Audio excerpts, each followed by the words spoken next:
a little coupon short and stout? No, I didn't get it. What are you looking for? Well, I've got to get more of these. I don't know what that's about. They're right here. Oh, good. Sing it again, baby. He didn't hear you.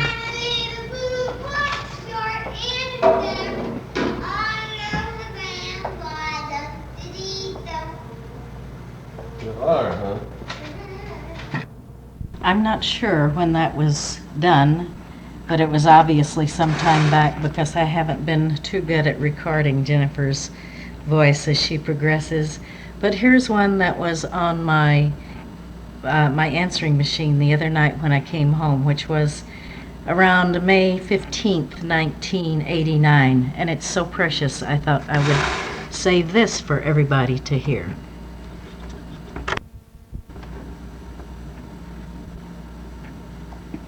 Hi, this is me, Jennifer. I love you a lot, and thank you for the card that you sent the other day, but I just got it today. It's really cute. And I read what it said all by myself. But Mommy had to do the writing. We can write it, you will. And I love you. I'll call you back later. Bye-bye. Just have to agree, that's the sweetest little message any grandma could get, isn't it? To get back home and see the new house with its nice little swimming pool and so forth.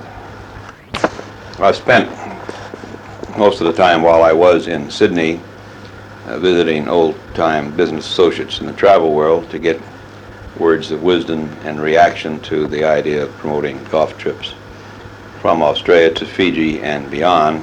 And I must say I'm very pleased with the response, and I think it will be successful.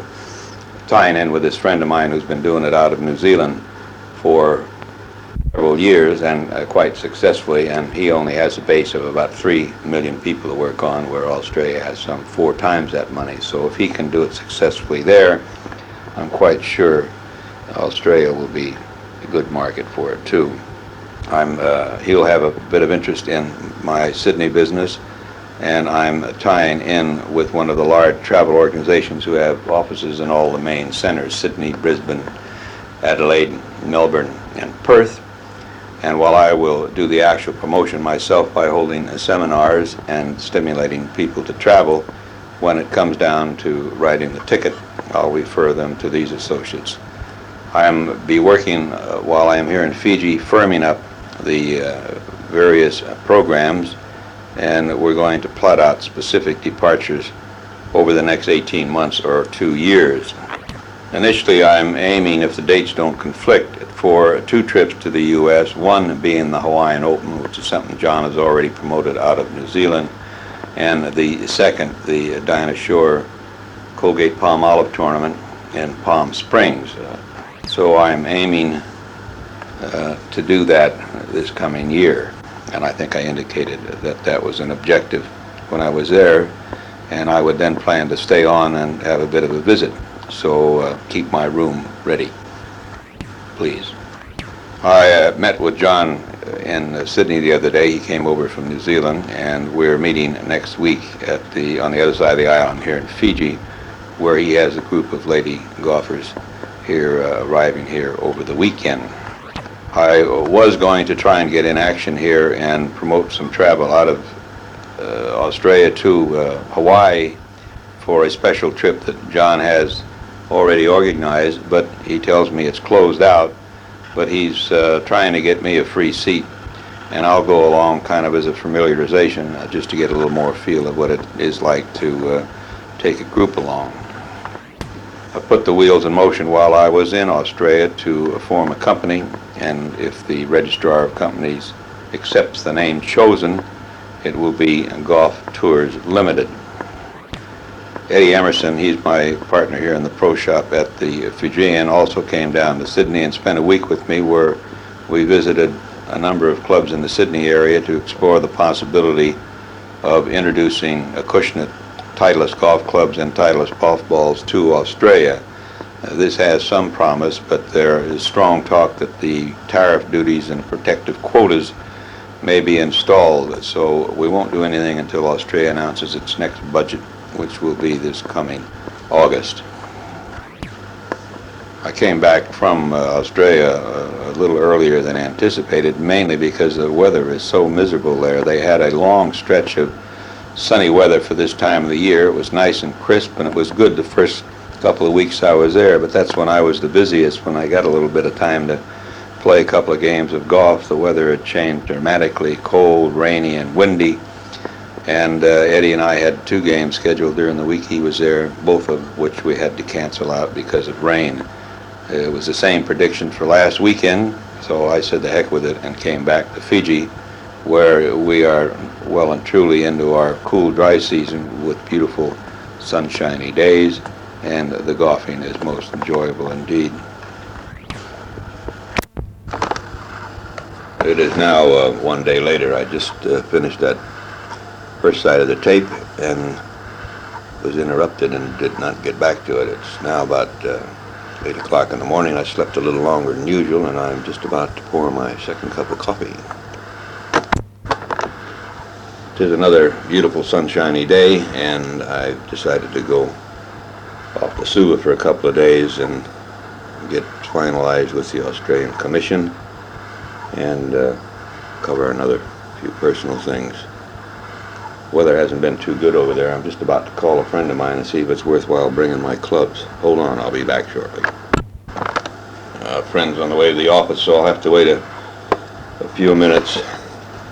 I wrote to the Fiji Visitors Bureau and requested them to send some general information to Richard Deal, and I trust he's received that. And then I followed that up with a personal letter with my suggestions regarding at least a portion of his planned holiday this coming January.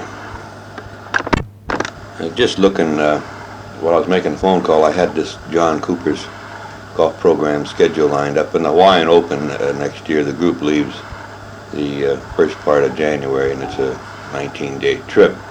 Well, I'm sure the Dinah Shore Women's Open isn't until sometime in March or April. So I can't see any conflict there. And I've written to one of the hotels. I got the name from the Palm Beach Visitor Organization while I was there earlier this year, just before seeing you. And they gave me the names of a couple of hotels, so I've written for the information on blocking out rooms and what the tariff would be and how much advance notice and so forth. So I'm quite sure that we can successfully put something together for a trip of this, and I think it will be fun doing it, and I'm looking forward to getting started. I'm going to use the home unit we have to work from for a start, and not get involved with any office until I see just how things go. I can easily get started with a part-time secretary by finding somebody who wants to work at home, and I'll be traveling quite a bit, at least initially, because I think to get a group together for the Dinah Shore one, for example, will probably involve getting a few people from Adelaide, Brisbane, Melbourne, and Sydney, although I just may well put the whole thing together from Sydney, which is, of course, where I'll be trying from first, but I do want to visit these other centers and see what kind of reaction I get. So when I get back, I'll be making that trip, and I can use one of these answering phone services to take messages and so forth. I was advised to get a post office box, seeing I'll be traveling quite a bit, rather than let a lot of stuff accumulate in the mailbox where it could be stolen. So my postal address will be P.O. Box 220, Collaroy, and that's C-O-L-L-A-R-O-Y, Collaroy Beach, 2097, New South Wales, Australia. George, I really do appreciate you finding my 7-iron, and gee, I'd really appreciate it a lot more if you'd get it down to me. I know it's only been a couple of months, but could you give me some idea? Is it going to be in 75 or 76? Because I tell you what, for each further month delay, you're going to have to give me an extra stroke when next we meet on the course. I think that'll probably get some quick action from you, because I know how you like to give strokes.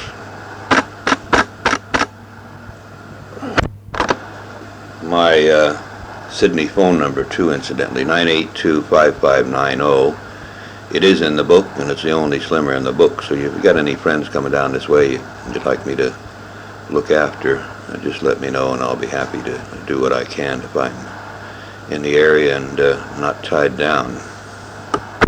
Well, it looks like it's about the end of this tape, so I'll sign off and say so long for now, and if there's any tape left, you'll hear the few strains of When the Saints Go Marching In.